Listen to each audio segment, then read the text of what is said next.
My marriage of 6 years was forced by my parents because I got pregnant. 1 year into our marriage, everything changed. He became very abusive. When I had my son, he didn't believe my son was his. He said his mom told him that I cheated, when I would always be home. And trust me, I would never cheat on him. He wasn't there when my son was born in the hospital. He wanted a DNA test, so I did, and it came back positive, so he claimed our son afterwards. 2 years ago we were walking at a nearby creek not too far from my house.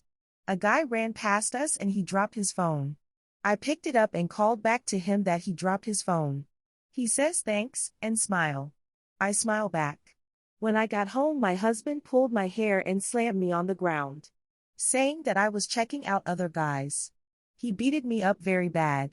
I had a big bruise on one of my cheeks and marks from the metal part of the fly swatter. I cried all night. But he soon came in the room and said he was sorry that he overreacted.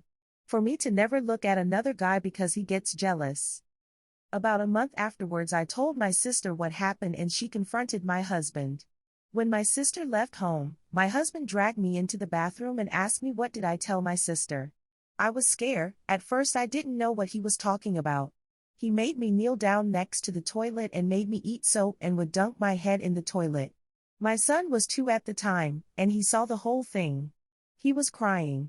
And of course I was crying. After that day he wouldn't let me see any of my friends or family. My grandma was in the hospital and she wanted to see me.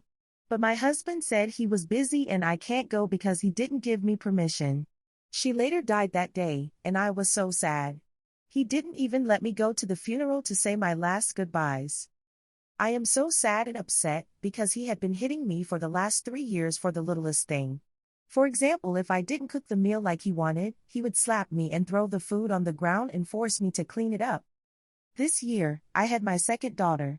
He kicked my stomach while I was pregnant with my daughter. My stomach hurted for a week. He took me to the hospital after his mom forced him to a week later. Thank God that my daughter was okay. I want to leave him, but I don't want my kids to live without a father. And if I leave, it will be a big disgrace to my family and Hmong culture. I am scared that if I stay longer he would beat me up even worse and soon I would be murdered by him. His anger is getting worse and worse by day. I have no money and no relatives that would take me back if I divorce him. Please help give me advice. No matter how much I tell my parents or my family, they won't believe me. Even if they did, they would always say that it was because I wasn't a good wife. They won't let me divorce him. I don't know what to do anymore.